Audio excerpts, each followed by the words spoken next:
Hey, who'd you talk to? What's going on? It is me, Mike Lepre, King Michael. This is Legit Paranormal, brought to you by legitpodcast.com. It is Sunday night again, but it is July 24th, 2022. 07242022. I don't think Math Geeks can do much with that one. Joining me always, Buddy Money there. What's up, buddy? Good evening, Mike. How you doing tonight? I'm doing good. We're broadcasting on 3 channels, so it's a little weird. We got people on all different channels asking questions. I'll try to keep up. Yeah, that'll be fun. Yeah. And be a good evening, I'm sure. So, you? I'm sorry. What were you saying? No, I'm saying you. And you? Me? Oh, me. I'm doing fantastic. It's a beautiful day, even though it's really hot as all hell here in New England. I'm standing by the lake, and I'm getting the breeze off the mountain. Yeah, and the trees aren't even moving. Trees aren't even moving. Tremendous. It's not even moving. It's so hot, and everything's still. And I'm drinking this on my vacation. I'm not that I'm on my vacation yet. I'm drinking this lovely beer. It's called Staycation. It's a double IPA. There it is, right? It's made with Citra, Simcoe. We got to see that, man. That made the double dry hopped, right? Yep. Like our guest tonight, this is from the lovely state of Connecticut. It's called from the Black Hog Brewery in Oxford. And this is, oh my God, Mike. It's a lovely 8.7% alcohol by volume, and it's smooth all the way down. Buddy, I'm going to make you a beer called Pancreatitis. And you have to read the goddamn label every time you drink it. You're not supposed to be doing that. Joining us, Joey, Paranormal. What's up, Joe? Not much. Yourselves? Well, we just explained it pretty much. So true. That's true. And Buddy's on his way back to Pancreatitis, apparently. So, like Buddy, enjoying a nice beer from Mackinac Brewery. It's an American pale ale, but it's brewed with pineapple. It's called the CWR. It's brewed with pineapple and frozen lemonade. So it's an IPA that drinks like a shandy, and it's delicious. So it's not a beer. Oh, it's a beer. No. Again, the fruit thing. Once fruit enters the situation, it's no longer a beer. You do realize hear it. All IPAs are brewed with fruit, tastes like right? Reese's Pieces. I don't care. It's gonna taste like a beer. I drink Miller High Life at banquets and barbecues and Coors Light just because I don't know it's swill. Buddy, go ahead with the introductions. Okay, so like my beautifully crafted beer from the beautiful state of Connecticut, our guests join us from, I don't know where in Connecticut, but Connecticut. They're paranormal investigators. She founded the group a long time ago, in 2000. He's been an investigator for 10 years. Joe, I think you'll like him because he's like the tech geek like you are. He builds all the fun stuff, so maybe you guys can talk about that. And they co-hosted this lovely event at the USS Salem that Mike and I went to in May. I'm sorry, was it Mass? I'm sorry, Christine and Dan Peer. Welcome to the show, guys. Hey guys. Guys, how Excellent bad intro, buddy. How bad of an introduction was that? One, if I'm not exact, I think he called Christine old because he was like, yeah, back in 2000. I didn't say old, Mike. And then he called Dan a geek.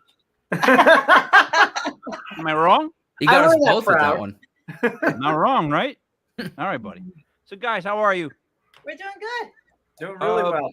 Trying to beat the heat right now. Yeah, there's no such thing, man. Right? It's like time. All right. Immediate question for you guys. The paranormal thing. What attracted you to it? And when I say that like this. I'm scared of stuff, a lot of stuff. So not real people. And I guess if I had to fight Bigfoot, like I said I would, because I'd rather die like that, and that'd be good in the classified in my obituaries. But so did you start doing it afraid that something bad might creep in, or did you never have that thought when you both started it, paranormal? So I'm gonna be honest. I've always been a believer, but I was also skeptic, and I think that's where the techie side of me always comes in. but I never thought anything bad would ever happen. In fact, I mean, jokingly, I'm always like, okay, let this one be the one where the walls bleed. You know, something dramatic to send me flying. I mean, I think maybe once or okay, at least once. At least once I was caught off guard and completely white as a sheet. At least twice that I know of. Okay, twice. Dan, have you ever heard of mushrooms? Which type of mushrooms? They would do the exact same sort of thing, was what I'm saying. If you want to see walls bleed, we can see walls bleed. It doesn't have to be a demon. Like, you know what I mean? There's better ways to go about it. Christine, you weren't you scared at all? I would say the one time that I did get really freaked out was 28 years into investigating the field. And it was at Rolling Hills Insane Asylum. I ended up getting locked in the morgue.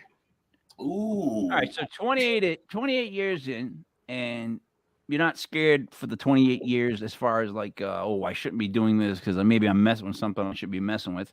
And then you end up in an insane asylum, locked in the morgue. Well, see, I got pretty much involved in the paranormal when I was a teenager. Mm-hmm. I was struck by lightning at the age of 10.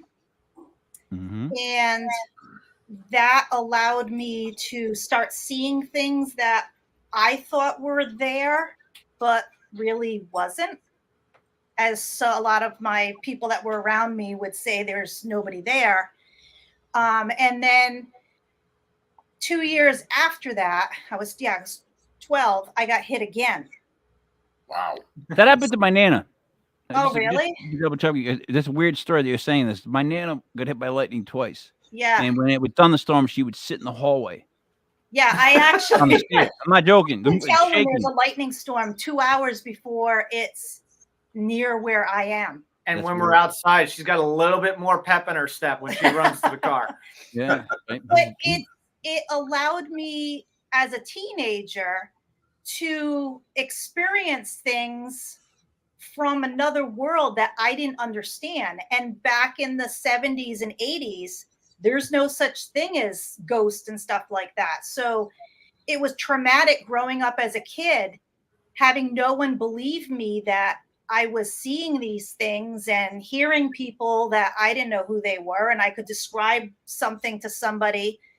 And that's when I said, when I started like understanding how, what the paranormal was and stuff like that, I said, I'm going to dedicate my life to helping families around the world because I don't want another child to go through what I did as a kid.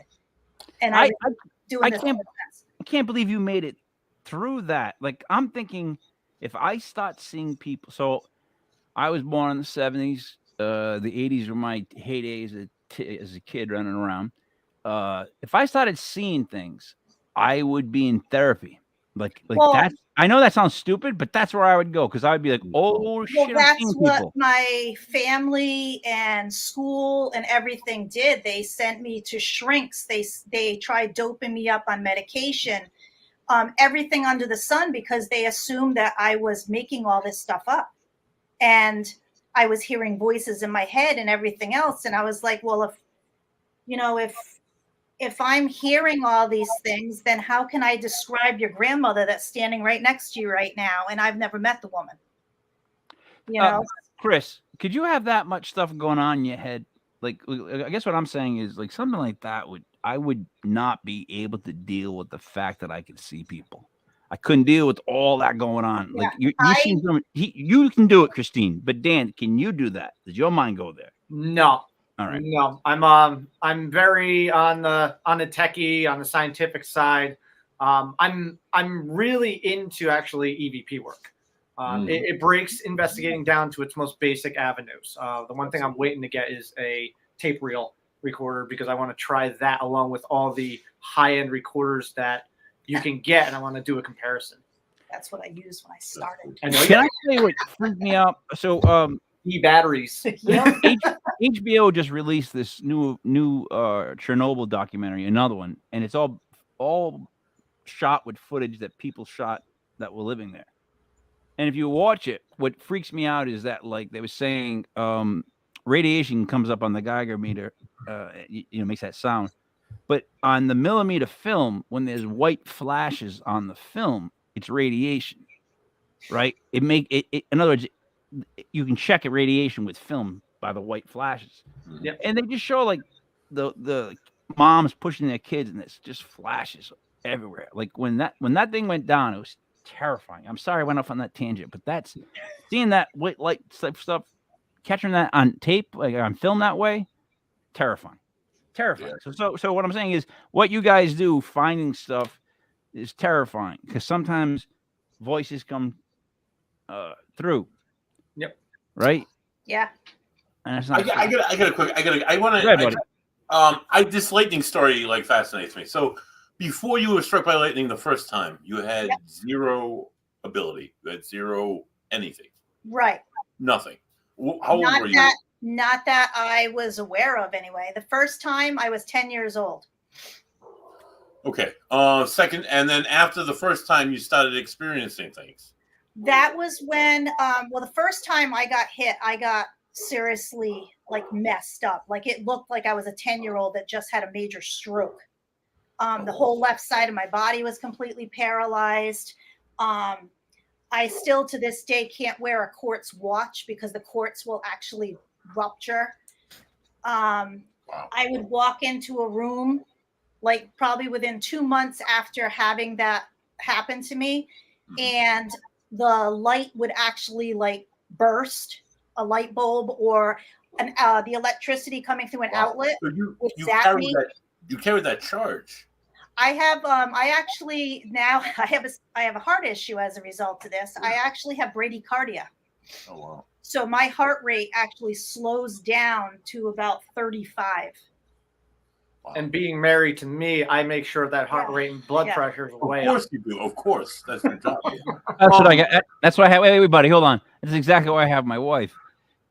Whenever I feel like my blood pressure is normal, I just ask her to raise it to where I get so red you can push my face and see white spots. Buddy, go ahead. All right. So in exploring your lightning / paranormal birth, I guess information. Originally, I was thinking, was it like, did you have like a near-death experience, and that's why you opened to it, or were you? That has actually happened twice. Really? Dan witnessed the last time I had to actually be defibrillated, and that was almost 3 years. This September will be only 3 years. Well, maybe it's 4 years. I think it's been 4 years. Yeah, it'll be 4 years this September that I've had my last, where I was actually clinically dead. Do you have a defibrillator device? They defibrillated me to get me started again. 22 seconds flat line. 28. Oh, 28. Have you considered wearing bubble wrap and a helmet? Because I'm right now. I'm thinking how do we keep her from having something else? Like, geez. Oh, I know. Well, Joey, is that enough? Joey, is that enough or what? I would say after the first one, that was enough. I mean, holy crap, that's some awful luck. The second time, it actually didn't do any damage to me. The second time, I was actually riding horses, so it went. Oh, getting hit by lightning. Yeah. It went through the back of hit me in the back of the head and went through my body into my horse, and because my horse had metal shoes on its feet, and it melted the shoes right into the horse's hooves. Ooh. And she bit her tongue, and half her tongue got actually bitten off. So she was messed, and we ended up. She must have been pissed blaming you. That I'm the horse. I'm like, get off my back. You're bringing it. Look what you just did to my tongue. You know what I mean? Like, come on. This supposed to be just a little trot. You know what I'm saying? So wait, electricity goes through you. See, this is odd because I've never really heard this one. It's almost like I was a conduit. Like it used me as a conduit the second time. This wouldn't be so odd if I didn't literally have my Nana have it happen to her, and that was like the whole like, hey guys, you get beers? Like back in when the Italians would tell stories, they would that's what they would talk about. The fact that my Nana gets struck twice. And the thing is, what she said is that this first time she was in a meadow and she felt everything on her body, like hair raise up. You know, it's a weird it feeling feels of like euphoria, under your skin. and then bang. Like so now, but where I have the make an understanding is, so somehow electricity goes through you a couple times, and now does it open up a part of your brain that sees things that only you can see? And I'm not saying that like you're making it up. Like maybe your brain sees things. They don't have to be ghosts, but you could have. I mean, you could have a weird loop in your head. Like God only knows what being shot with electricity. It know, definitely did something, because I ended up, after I had all this weird stuff going through me, then somebody I started working. I work in a hospital, obviously. So I would have a lot of patients and stuff would come in, and I'd put my hands on them, you know, like if they were scared or something like that, and I could immediately feel what they were going through. And then I was like, you know, there's a lot more to this. So I started doing more research. And that's when I said, you know what, I need to be able to use the electricity that I was gifted, so to speak, and use that to help heal people. So I ended up going through and becoming a Reiki master. And I worked for a holistic occupational therapist for quite a few years, and to help her healing people. And I could actually feel and see cancer in people's bodies, broken bones, anything like that. Could you tell a faker? They called me the human MRI machine. Could you tell a faker? Like, could you tell somebody that was not really hurt? Like, if you could feel somebody's pain. I wouldn't be able to see anything. Like, I didn't see any blockages in arteries, or it's like I was like it. Like if I put my hands on Dan, I'd have to go into like a meditative state. I would actually be able to, almost like I'm inside his body. Like if he had a spot that hurt or something like that, I would feel it.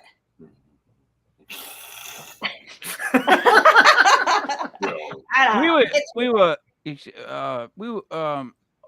me one second. Hi, it's me, Mike. That became Mike Hill. We were just talking about paranormal, and then somehow we ended up inside Dan's body. Don't know how. It's a little weird, but let's get back to it. Hi.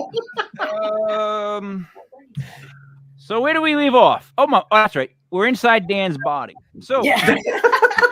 But no, that was just to give you an example of when I would touch somebody, I would be able to, without having them go through an X-ray or an MRI machine, and be able to feel exactly what was wrong and the issue in the body, tell the doctor what it was, and then they would perform the MRI and verify what I saw. All right. One, that's amazing. Mm-hmm. Two, Dan, I wouldn't let her touch anybody. Not even like a handshake, Dan, because apparently she's, you know what I mean? Yeah. No touching. Make her wear gloves like Rogue from X-Men. But whatever it did, it opened something up. I get Maybe that. it burned a hole in my head. I don't know, but it. So was it the lightning strike, or was it the near-death experience, or do you think it was a combination? I think it was a combination of both. Yeah. The lightning strikes were probably the beginning, but when you had the last near-death experience, there were points in time where I would be driving us across the state, and she would freak out and yell at me, not because I'm driving erratically. I'm just driving straight down the road, but she would yell at me because she sees someone walking on the side of the highway. And I'm like, I'm not moving out of the way or anything like that. She starts yelling at me. I'm like, no one there. Right. Kristen, you think like they're people, right? No, wait. Do you actually say it that calm? You say no one there. Just calmly and keep driving? Yeah. No, like. And then all of a sudden I'm like, and then I learned to like not say it when I see it now, because it's still, nobody else can, some people just can't see it. How long have you guys been together? We figure when I scream, it's real. All right, but how long have you guys been together? 10 years. All right. Well, that's not that Yeah. bad. The Yeah, thing is, I About just- 10 years. Yeah, just about under 10 years. Yep. so with my wife, we just on the 20th we celebrated our 20th wedding anniversary. Nice. Cheers. It's 27 years of my life together with her. And I got to be Lucky lady, honest, right? like you're always on watch. It feels like you have to. You're just waiting for something to happen to Christine. Like you're the guy building stuff. Like I can picture you building stuff. Yeah, Yeah, Like Micro, makes all and our she's the equipment. Punisher. If anybody else gets that, sorry, buddy. But that's what I'm saying. Like, you know what I mean? So is that what you are, Dan? Like the Micro of the group? Build stuff, do stuff, make it work. Yeah, I mean, I set up all the equipment. You know, I'm one of those. You know, it's one of those guys where when you go on site, you know exactly what needs to be done, and other people, by the time they ask you, "Hey, can I help?" It's already done. But I do try to build a lot of the equipment. Some of the newer stuff, and I try to test it out with the current standard equipment that is used nowadays. We have a realm of equipment that we use that we still use as a still in a testing phase. You know, experimental stuff like what's it called EM pumps, the Ovulus. You know, we start to use that equipment, but when we use that equipment, we make sure that we're using other proven forms of communication while we're using it to see what the reaction is, if and any. Okay, so then I go to this question. What would be considered by you proof? Like, what do you need to hear on what format to be proof? That's a good question. All right. First off, clarity. It's got to be crystal clear. A lot of times, at all times, 99% of our cases, we are using our DVR system.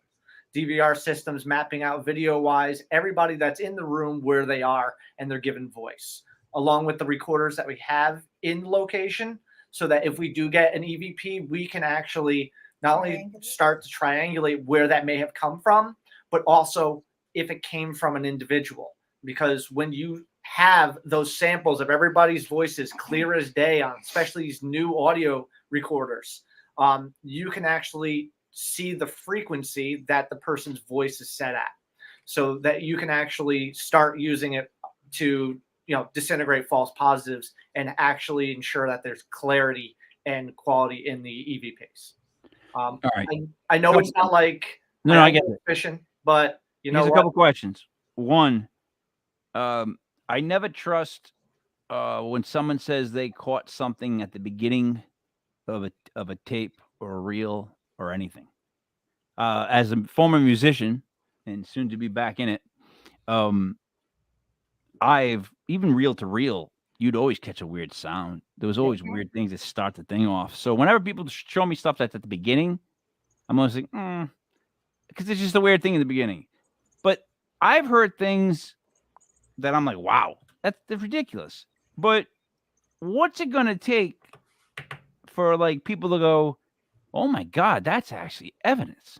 Like not just us, these jaded, seen everything, waiting for unicorns to blow fire through their windows people. What's proof to them? So to me with that, it's got to be a mixture. You got to have audio on it. You got to have video on it. And you got to be able to, prove. I mean, not everybody's going to get a full-bodied apparition, okay? Especially. Sorry. I had to rub that in. Not everybody's getting a full-body apparition. You know, it takes visual and it takes audio. You know, you can have one or the other, but if both are running, you have the highest chance to be able to prove what's going on. Joey, what are your thoughts sitting there as a geek yourself, hearing all this stuff? You must be excited. Yeah, I mean, there's so many different pieces of equipment that you could use, and that there's so many different ways to capture things. And I think I think we touched on it last week that it's very it would take almost irrefutable 100% no BS kind of proof to get everyone on board to believe like you've seen a ghost, you've seen this, you've seen that. Because I personally believe, because I've been in a basement of a library and heard footsteps come down the stairs and then been like, wow, well, sounds like someone's coming in to say hi. And then you hear more footsteps and it's like I hope someone's coming downstairs, and you go look and there was nobody who was in that stairwell. But that's not going to be proof for everybody. I think it's going to be impossible, because I watch paranormal YouTube channels where there's great visual evidence, but in the back of my head I'm like, but it could be faked. Like, how do I know? It could just be for the views. Like, you'll never know. So the hard part with that is everybody falls to the result. I wasn't there. It probably didn't happen that way. You know, you can, when you're cutting up video, you guys know more than anybody. When you're cutting up video, things can go here, things can go there. You know, you're never going to please the masses. You know, all you can do is present what you have at that given point in time. You know, we've had instances where people have provided us with video, photo, audio evidence and asked us to put it through the ringer. You know, some of those we were able to, you know, not disprove, but say, hey, listen, you know, this happened to you here, but this could have also been the situation. You know, not everybody's going to know everything. So what a person may think is a shadow, you know, in a room could also be a reflection of a car coming way down the street with, you know, hitting the bedpost, you know.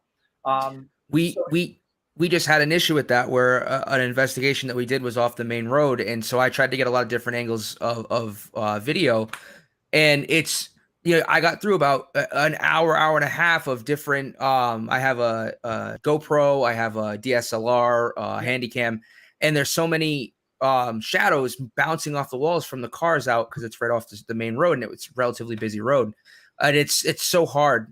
There's so many different ways that evidence can be contaminated, or you have to look at it from all different views. So it is tough, especially with visual evidence. It's very tough. Audio has to be the best. We have actually, and a lot of people are shocked.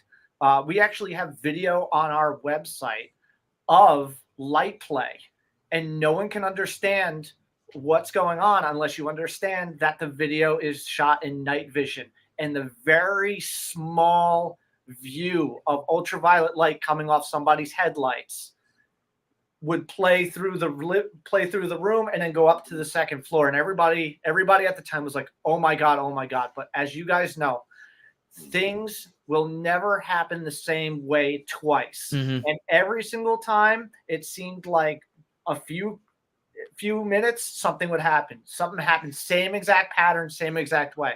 It was headlights coming down the street, going through this small crack in this tree line, and just the infrared took it for a ride. Do you really stand behind the fact, Dan, that nothing is the same twice?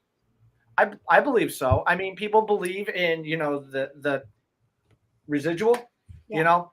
Yeah. But to me, I have not been able to see something that's happened twice. But we've never actually been able to have anything happen the same exact way that a residential or commercial location says it happened. Paranormally. Exactly. If that's a word. Yeah. Right. Because in life, things happen the same all the time. You know what I mean? Sometimes. Yep. Like I know Thursday I come home, I know the garbage barrels have to go out, but I know I'm going to be told that the garbage barrels have to go out the minute I walk in the door. Yep. That happens all the time. Right, Christine? Like, it's one of those things. Like, he knows, but you're going to tell him anyways. Just, you know, because that's what you do. It's how it works. I think when it comes to evidence or anything like that, yeah, if you can determine like a rhythmic pattern, and Buddy can attest to this because I do it with the K2 meter all the time, where when we start getting spikes, I'm like, all right, hold on. Let's see, like, all right, does it happen again? How many seconds in between did it go off again? Is it going off every 5 to 10 seconds? What's below it? You know, you start seeing that when there's a rhythmic pattern to, you know, any kind of evidence you're getting, visual, audio, you can usually determine that it's actually something existential that's doing it and not paranormal. Yep. And I mean, I heard a classic saying, I mold it into kind of everything with the paranormal, but there are no straight lines in nature. Same thing. There's no You'll never see the same thing twice. And if you do, you better have it on camera because I don't believe you. So see, if I was asked what would it take to prove, that a ghost existed, I don't think it's possible anymore. I think we're past that point. Like, we've been doing this show. No, I'm being serious. We've been doing the show for almost 2 years, and I feel like people are so jaded that unless they experience it themselves, they're just not going to quite believe it. And what I really learned is that the paranormal isn't about the masses. It's actually about like people and their experiences. So it's like more of a one-on-one type thing, more of a your type thing, not a everybody come aboard. Does that make sense? Like, that's what I'm starting to figure out. That it's more like that, right? So the one thing that drives, I definitely agree with that, because the one thing that that kind of, I don't want to say bothers me or anything like that. When you get a large group of people, actually, even 4, you get group thought, and then you get, sometimes depending on the situation, things happening and everything, you get mass hysteria. Then you have people that, one person says, "Hey, do you smell that?" And then before anything, they say, "Do you smell the roses, right?" And then all of a sudden, boom, everybody's smelling roses. Mm-hmm. So it really is on a personal level. When another giant misconception, I think, of the paranormal, some people will fight for it and try and explain a million ways how it's paranormal, and I'll explain a million ways every time that how it's not is the orb. I don't know how you guys feel about orbs and orbs captured on photography. I'm not a big fan at all. Especially with digital photography, there's so many things it could be. Your thoughts? So we actually have the stuff nowadays. I mean, videos become so clear, and you can actually see what's going on. I mean, the flitter even of a mosquito and a moth, you can actually see the patterns in the 60 frames a second. But there are some things, and I was not around for them, but there's some things that Christine has caught on a camera that was verified by, was it Kodak? Is stuff of just truly like, what the hell am I looking at right now? Because it actually looks like orbs coming together into energy rods and then actually turning into a face. I think we actually have that back there. Yeah, they're in photo. Like, convince me, show me by all means. I'd love to see evidence. No. You know what it is? I'll tell you what it is. Because I've been listening to that. Here's the problem. Like, for the common man, and that's what I want to call myself. I speak for the dumb. You guys know that. You're good. Right? Like, my honest first question would be, what the is an orb? Like, I get it. It's a white light, but what am I supposed to believe that it is? Can I touch it? Is it cottony? It looks cottony. Like, what? Like, I'm being dead serious. I'm speaking for the dumb. What is an orb? A manifestation of energy. I don't want to hear from you. I wasn't asking. I knew it. I knew you were going to say something when I answered you too. I'm not. This isn't the Joey Paranormal Show. Yeah, Christine. It's literally like he said. It's energy. It comes off of plants. It comes off of everything. Or it could be dust. Right. Moisture in the air, a bug. Right, especially if it's there's like the humidity outside tonight. Like, I wouldn't be outside taking pictures tonight. You're going to be full of orbs because of all the moisture. Of light. You could take a picture. You could run around on a carpet, stamp your feet on the carpet, snap a photo, and you would have 1,000 orbs because it's dust molecules. That's what you. I've gotten phone calls at. Can't wait to do that.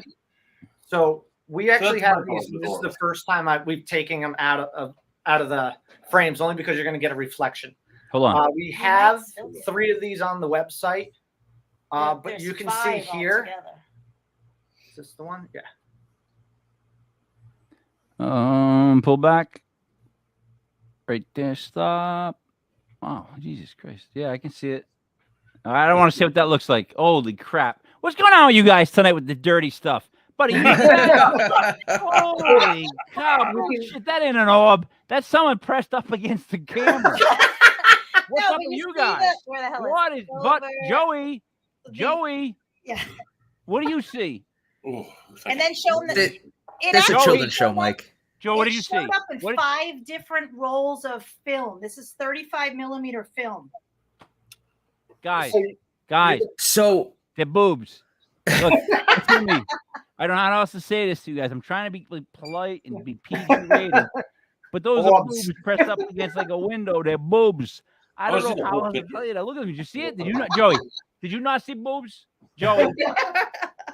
Buddy? So what I want to ask you guys, so the orbs that you guys in that photo, and again, I'm just curious at this point. It was the orange energy, that orange light that was in those photos, correct? That's the orbs that you guys boobs. were. Yeah. It was a white. Boobs. No. Well, if you No, it look was the white off light. to the It was the side, white? you saw the orbs like pulling together to form that rod. the Oh, energy okay, rod. okay. The And boobs. then the manifestation. There's a series of other photos that went along with that on each roll of film. And then the last roll of film. Now these were all taken at a cemetery. And Okay. the last roll of film, I went to see my mother's grave.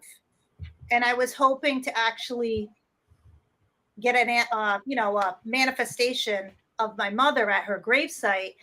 And instead I got that image, which literally must have been right in front of the camera, like in my face, because I can't even see the gravestone at all.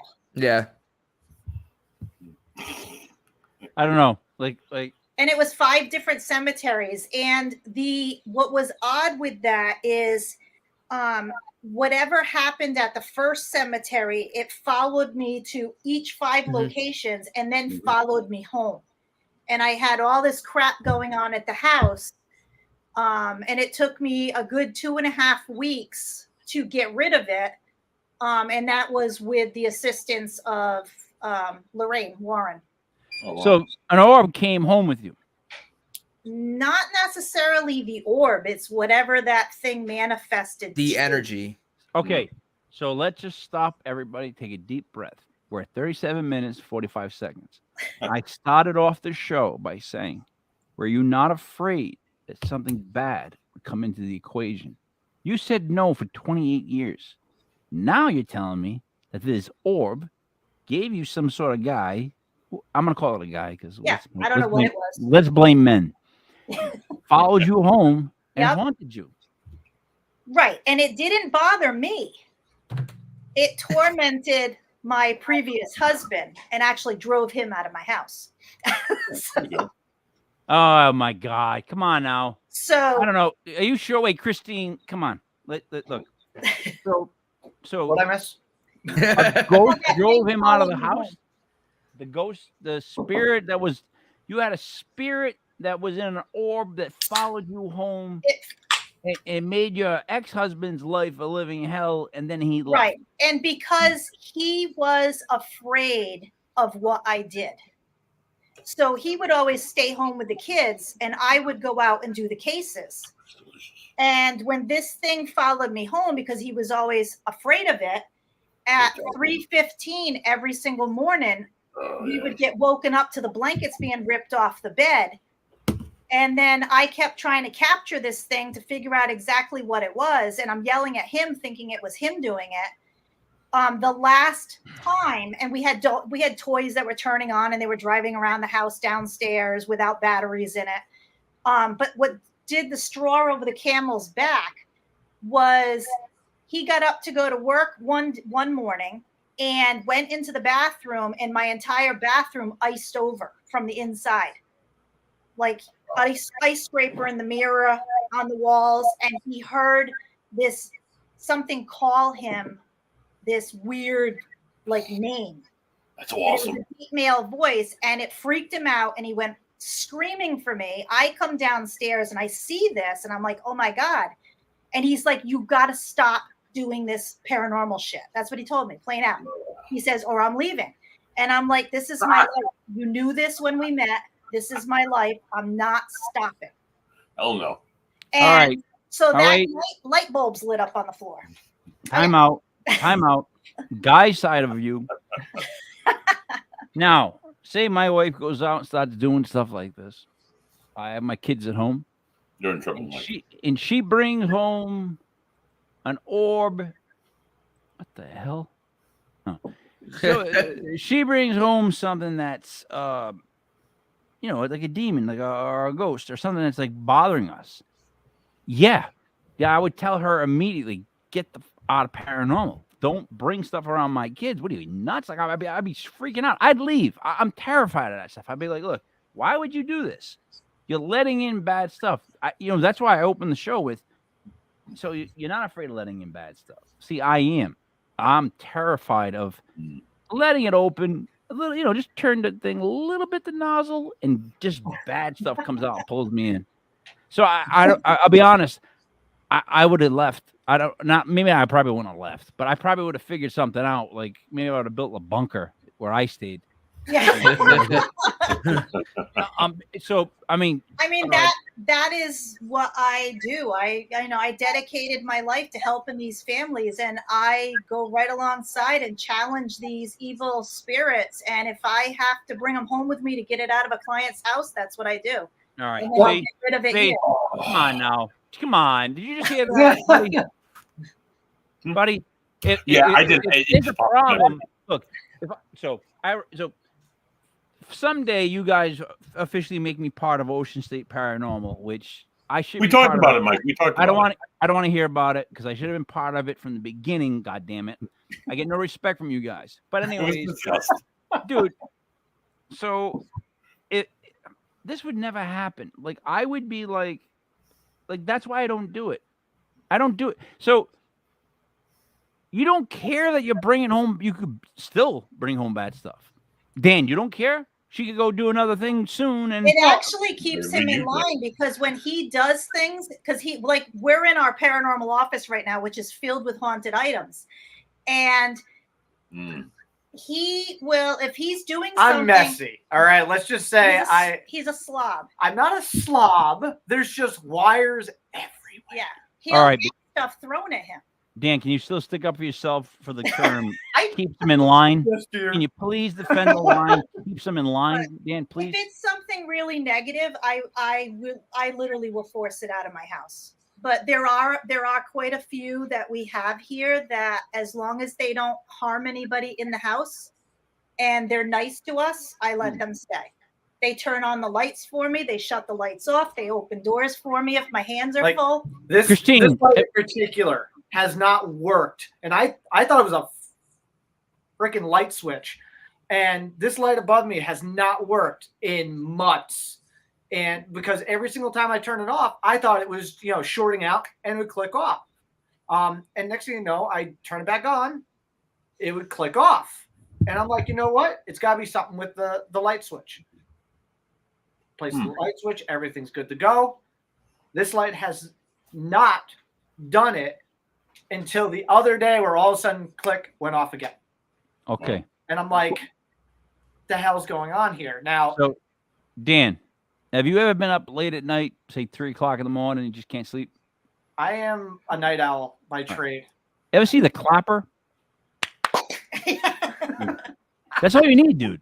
Just hook it up to the light and it'll go I out. don't have to do that anymore. I just have to grab the button, the remote, and go, Alexa, turn off. Oh, no, don't, no.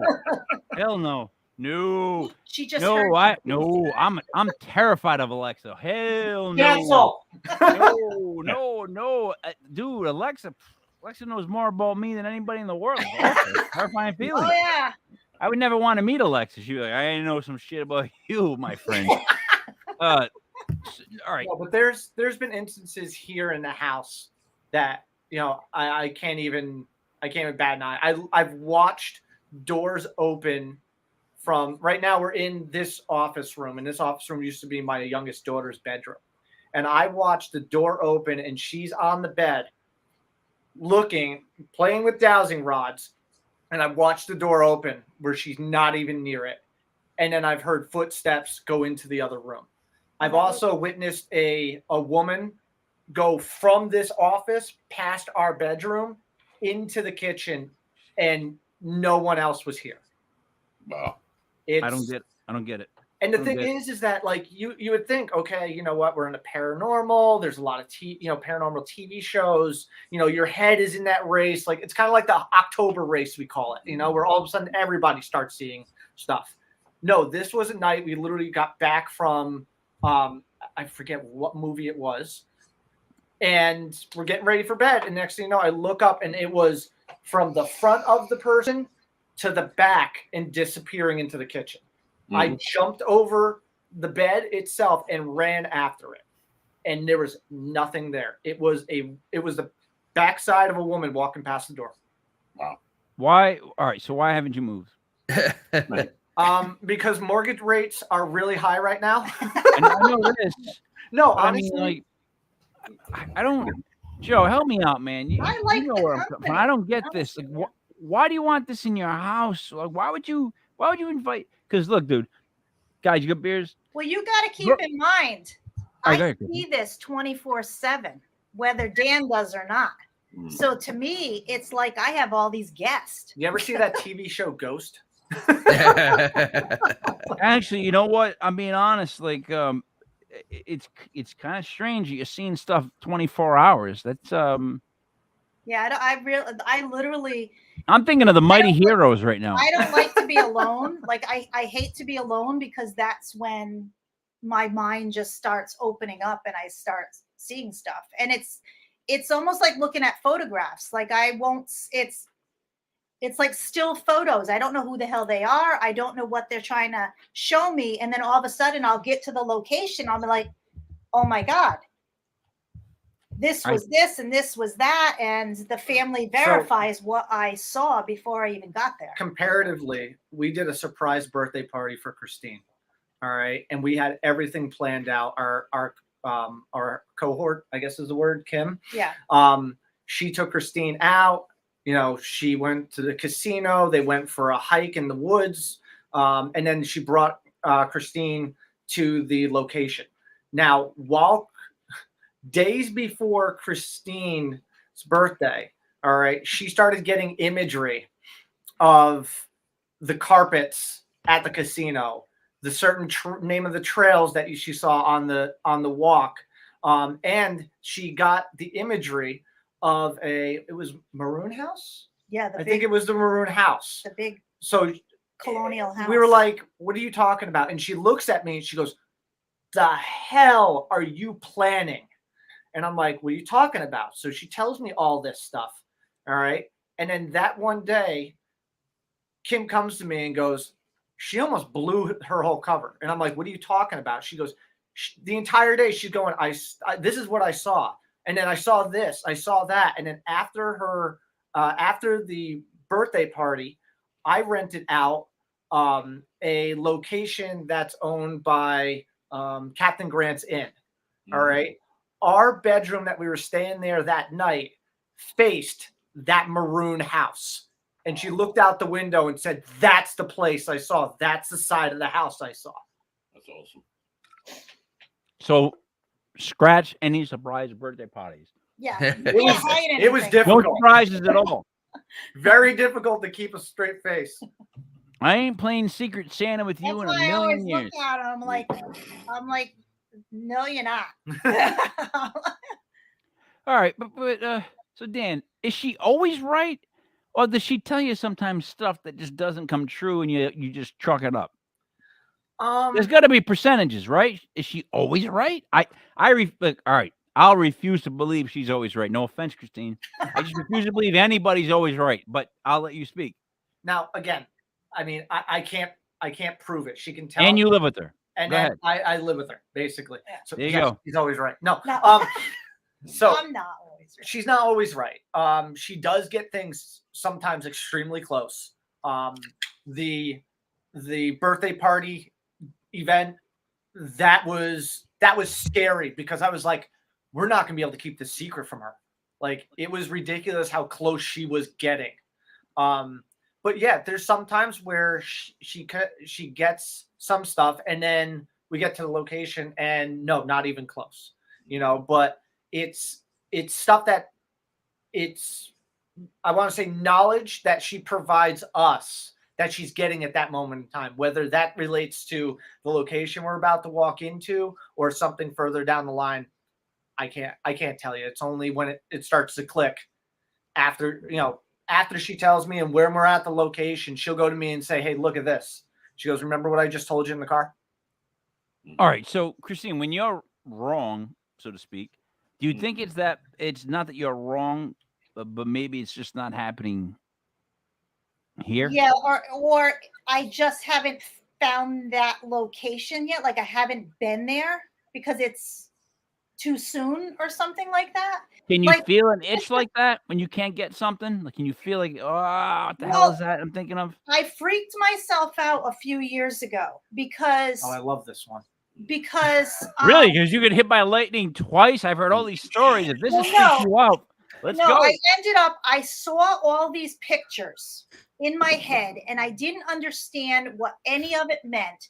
And this was 2 weeks before a case that I did in Connecticut. And when I got to the location, there was the family was there and her mother was there. And I was describing to the family, because it was an older home, and I said, oh, there used to be a metal table. It had silver legs and it had like a fake it looked like granite, but it was pink and like a marbly thing, and it had a weird shape to it in your kitchen with metal chairs with the pink cushions on it.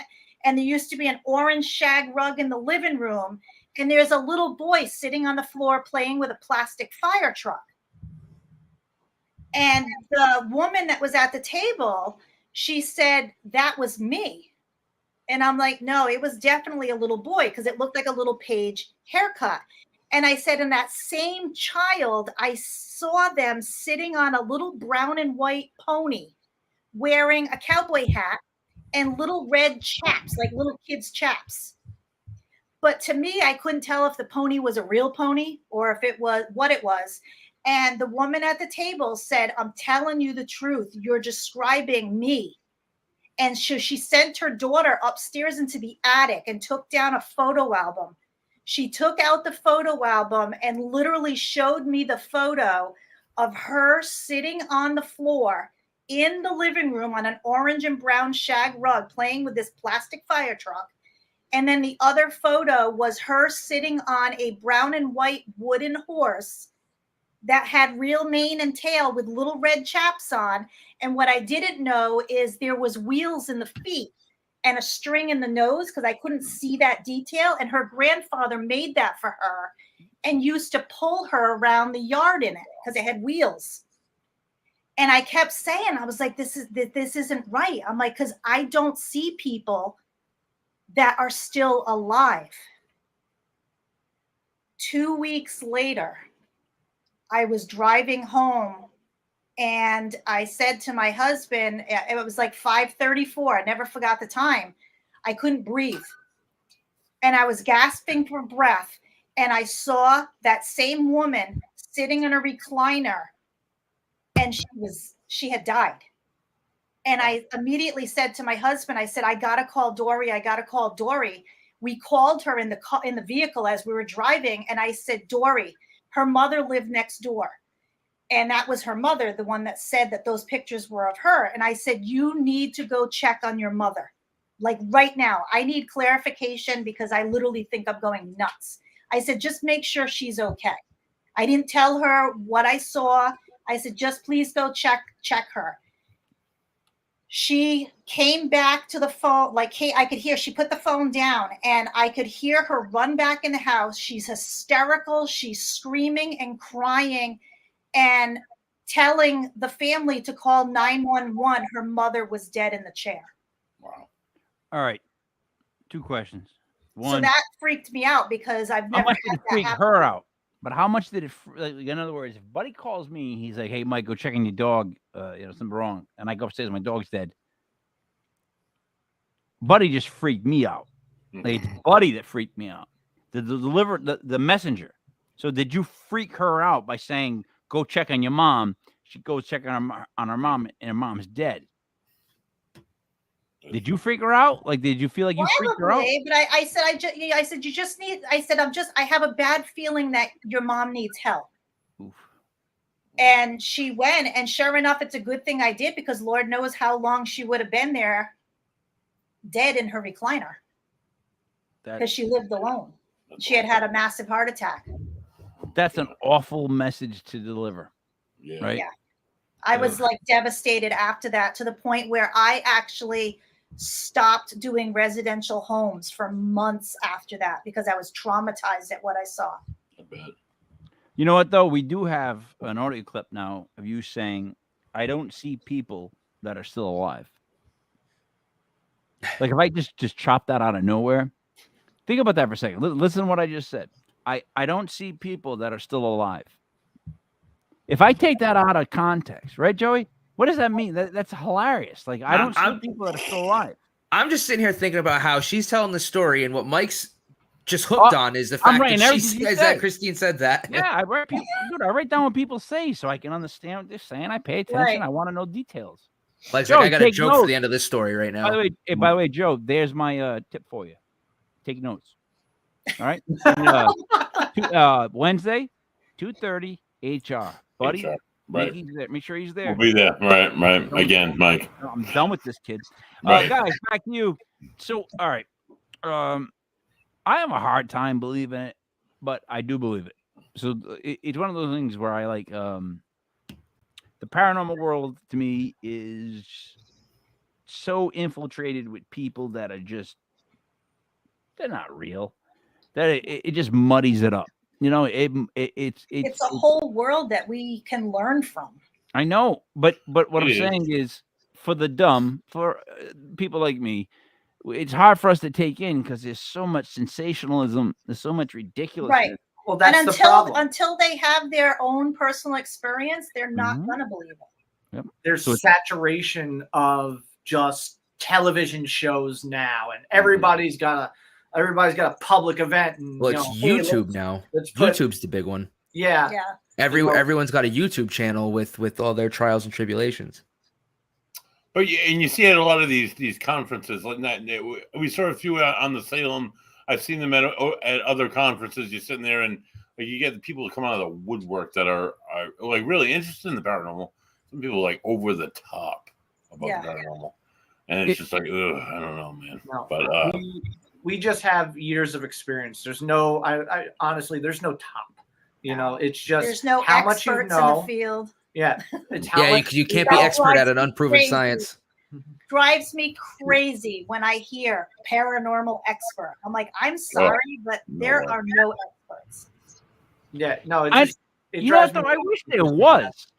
I wish there was. My big thing with the paranormal that I have a problem with is and I was talking to a buddy about this while I was walking through Five Below, matter of fact, today. Is that, like, so we're almost 2 years into this, and sometimes I get stuck with the answer of, well, we just don't know, or maybe we just don't know. It's like, if that was any other topic and you just use that as your answer, it'd be like almost sound ridiculous. You know what I mean? Like, why would you get a speeding ticket? I just don't know. We don't know. We don't know why. You know what I mean? Like, so I almost want an expert. I know that you can't be an expert, but you know what I'm trying to say? Like, I'm more of, I guess, I lean towards Dan's side. Get me some proof. Get me something, man. As far as Bigfoot is concerned, give me something give me, please. Like, if I hear another person, oh my God, a Bigfoot chased me. It's like, did you take his photo? No. Or I went hunting for Bigfoot. I saw him. I got scared. I ran away. Did you take his photo? No. I'm sorry. I know this one's going to go out on a limb. Go ahead. I have lots of friends in the Bigfoot community, everything like that. I respect every single one of them. But if I was in the woods and I ran across a Bigfoot, the first thing I would do is shoot it in the leg and then drag it back. Right. So I have friends. I went to the Bigfoot Con. Fort Defiance, Virginia, Bigfoot Con. And spoke to a lot of people. I mean, everybody had to tell me their Bigfoot story. And they all tell the same story. It's, I saw a Bigfoot, got scared, and I ran away. And I said, dude, weren't you hunting him? Yes. Weren't you trying to find him? Yes. Why'd you run away? It's like if I lost my keys and I found them, I wouldn't go, oh my God, to throw them away. I was looking for them. You know? So See, my my thing is, are they Go ahead. eternal? They don't die. There's no remains. There's tons of here's theories. my favorite story. I'll tell it really quick. Buddy knows this. So we're at the Bigfoot con, and every table has a different version of why Bigfoot exists. He's an animal. He lives in tunnels. He's like You know, mystical. Jesus. He's religious. All the way across. And then there's this one guy, and I forget his name again. Though he dated Marianne from Gilligan's Island, and he was all like done up, older guy, all ready to go. He got up in front of the whole place and just was like, Bigfoot's a figment of your imagination. Everybody has, and the minute he started talking, dude, I wasn't listening to him because I'm not interested in that. I was interested in. I just went and looked. You could see mushroom clouds just start coming from every table, right? And their faces were going red. And they were like, what is he saying? And he was like quoting the Bible and just telling them pretty much telling the whole room they're crazy. It was unbelievable. Like, it was so wrong, but so much fun to see somebody have the balls to do that to a room. Yeah. So, I mean, when we present, all right, you can see people's jaws drop or, those side eyes and everything like that, because we say, not everything is paranormal. Maybe 1 in 5, 1 in 9, there's natural causes, whether it's man-made or whatever, lack of better terms right now. But, that's the thing. We actually say that in our presentations. And then we go into debunking instead of disproving. You can't disprove a person's experience. They believe it happened, and that's why you're there. Yep. So when we quote unquote that word debunk everything, we give them the possibilities of what happened along with our results from our findings. And that gives them the option of saying, yes, I did believe this, but then they can go on and say, you know what, maybe it's this, and do their own little thing on the side. See, that makes sense. The problem is, though, the word paranormal has become, it was this, and now it's this. So all this stuff falls on the term paranormal, like from cryptids to what, dude, we could run the gamut, right? Well, don't forget abductions. What's that? Don't forget the alien abductions. Exactly. All right. But how is that all paranormal? You know what I'm trying to say? Like, why does that? It's weird to me that all that stuff is considered the same thing. All those experiences, UFOs, aliens, Bigfoot, ghosts, all these things are considered paranormal. I don't think that's actually the right term. I think we're going to figure out as we move on what the right term is, because I think we can add government to that. Don't get me on that one. For an hour and a half. Don't please. Oh my God. I have brothers that are just, they say stuff to me like, let me just put it this way. I'm gonna just say this real quick. YouTube, this is hypothetical. This is alleged. I'm just making a joke. YouTube, this is not what I'm really saying. I don't even believe in what I'm saying. I was freaked out that they started counting monkeypox. They're at 3 cases, then they're at 30, and I'm like, why is this like dialing for dollars? Like, why don't I not keeping a track of guys that get killed drunk driving? What about suicides? What about heart attacks? What? Why are they keeping track of just this? It's on the TV like monkeypox. There's 30 cases. Why? Why is that one? Why keep a count? Why keep a count? Can anybody answer that one question, please? Because it just makes people think. And I'm not saying anything. I'm not a conspiracy theorist whatsoever and everything, but I'll let you guys know. I don't watch the news. I don't watch cable. Yeah, we did away with it like 7 years ago. I've never looked back. Streaming services are just the way to go nowadays. And, it's kind of detrimental. I mean, think about it. We had COVID. All right. For a solid year and a half, people were stuck to their 5 o'clock, 7 o'clock, 9 o'clock, 10, 11 o'clock news, waiting for the newest numbers. You know what I was doing? I was just staying home, doing what I can during that point in time.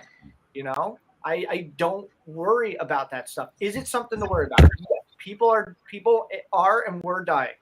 Okay. It isn't. It is very important. But This is all allegedly, and this is considered comedy YouTube. So continue. Yeah. So I mean, the thing is that you can do more. Dude, how do I put this? Dan, let me put it this way: during COVID, I didn't stay home one single day. I didn't stop any part of my life because my mom, who is my mom passed away day after Christmas. My mom was sick and she needed her errands run. Now, as dumb as they were, like Mike, I got the Willie. Go get me. You guys should drink. That's Italian. Go get me some. Go get me some like those gummy bears, but don't give me the ones with the. I'm like, and I would go get them. I don't care where I had to go. And both my brothers were like, "Oh, you can't do that. You get everybody sick." I'm like, dude, mom wants me to go. Yeah, I'm going, and that's just how that is. So I never stopped. My thing was I got sick. I got a couple times sick, whatever. Like my thing is when COVID hit, the big thing with me was, all right, I got to get myself in better shape. That's immediately what I thought because I didn't like the way that I was feeling when I first got COVID. And then when my mom died, I didn't know what to do. So I'm like, I'm going to do push-ups every day. And I just started doing 100 push-ups every day, just to keep my mind off it, right? And I got to be honest, I'm starting to run now. I know Buddy's doing CrossFit. The more that I get in, the better shape that I'm getting at my age, I'm 72. You got to stay in shape. You were good for your that was the one thing. For 72, I look great. I was thinking like I got to stay in shape. So that's been like my big thing, like my big scare. That's actually really cool, and that's down the pipeline that I was going down. So you took all that mental thought, put it into your physical appearance, working out, doing stuff, keeping your mind off things like that, but doing what you have to do at that point in time. I was just trying to cause myself pain. I know I'm being serious. I was trying to exert myself to get how hard can I hurt myself by doing this? I used to do T25 and everything like that, beat the hell out of myself every single day. But what I did was I took that point in time and I said, what can I do? Because I DJ'd on the side. And I sat there and said, you know what? I'm like, I don't watch TV really. I rarely ever play video games or anything like that. I'm like, are you a sports fan? No, I don't even. You guys don't root for the Giants living in Connecticut? I used to live in New Jersey. I used to New Jersey Giants. That's LT right there. That's LT. That is Lawrence Taylor. That is my favorite. I got his helmet. Boston. Or actually, yeah, Boston. Wow. That's my guy, LT. I mean, I'm a Giants fan. I mean, dude, you know what? The Giants, I actually could sue them. I'm going to wrap up, guys. But I actually have a lawsuit. Me and Buddy actually could both file a lawsuit. As a Dolphins fan for Buddy and me as a Giants fan, they have ruined the last 4 years of our lives. Emotional damage. My blood pressure to go up. It caused me heart problems. Yep. They made me depressed from Monday to Thursday. Yeah, it's not cool. It's not fair, right, buddy? Not fair. Right. Oh, it sucks. 20 years of depression from September. Coming around the corner. Joey, wrap it up. I just want to say thanks. Thank you guys for being on the show. It's always great to talk to other investigators and just, always bounce ideas and share thoughts with people who are like-minded and kind of do what we do. Sometimes we have people who are, way above where I am in the field. And, I kind of just sit here and it's nice to talk to people who are, just investigators, just kind of trying to figure out why the hell we're actually interested in doing this stuff, because I don't think any of us really know. We just do it. Buddy. Well said, Joe. I'm just gonna put this out there really quick. I do have one last question, but if you happen to join us next week, where our guest will be author, researcher, paranormal researcher, and filmmaker, been featured on the Travel Channel's The Alaskan Triangle, Animal Planet's The Haunted Bio Channels, My Ghost Story, Fox 5 News, and more. Mike Ricksecker will be joining us here on the show live. So, my last question, you guys. There's a lot of people in the paranormal field that will say that something negative, something demonic, is super rare, and then there's other people who say that everything that we experience is a demon. It's not like a ghost. It's not like your grandmother. They're tricking you. It's all a demon. Do you believe that we have that much interactions with negative spirits, or are these negative spirits that we're encountering just like people who are assholes, or an asshole ghost for that matter? I was about to say and ask you if I can curse. Basically, if you're an asshole in life, you're an asshole in death. I say that all the time. Awesome. Thank you, Dan. Yep. No problem. I can't believe he said that, Joe. That ruined everything. Dan, you just confirmed something Buddy's been saying for so The long. asshole ghost. I've been saying it forever. As fake as his background is, he's been saying that forever. Oh, asshole ghosts. Asshole ghosts. If you're an asshole alive, you're an asshole as a ghost. I guess that's how But it he's goes. legitimate paranormal. Yeah, you're a Legit. serial killer in life. You don't Everything is change legit when you life. die. You're the same person. You're just now hacking up dead people. Buddy, got anything else? Yeah, but I want to talk to Christine after the show for like two brief minutes, but that's it. Oh, okay. Okay. Well, all right. That wasn't weird either. Yeah. Guys, thank you for being on. I appreciate the conversation. We enjoy asking questions and trying to get to understand the people before we understand what they're trying to do and what it is that they do. Because on YouTube, you get a lot of shows where you're just getting canned answers, just the same answers you hear on every podcast someone's ever been on. And it's just like, why would you do that? It's on video. Like, say something different. Don't keep saying the same stuff. Someone's going to make a compilation of you just saying the same stuff. Right there, Joe? Right. Thank you, sir. So I appreciate you guys being on. So this was July 24th. There really is no Math Geek worth it. 0724 can do nothing with it. 2022. So it was July 24th, 2022. For Danieland Christine Peer. For Joey Paranormal. For Buddy Money there. It's me, Mike Leppy King, Mike L. This was Legit Paranormal, brought to you by legitpodcast.com. This Tuesday, we have Legit Vacation Planners, and we are going to haunted amusement parks with Yeah, be a good one. We got two good ones. Gianmarco. Guys, thank you. We are done. Joe, I can't wait for wrestling.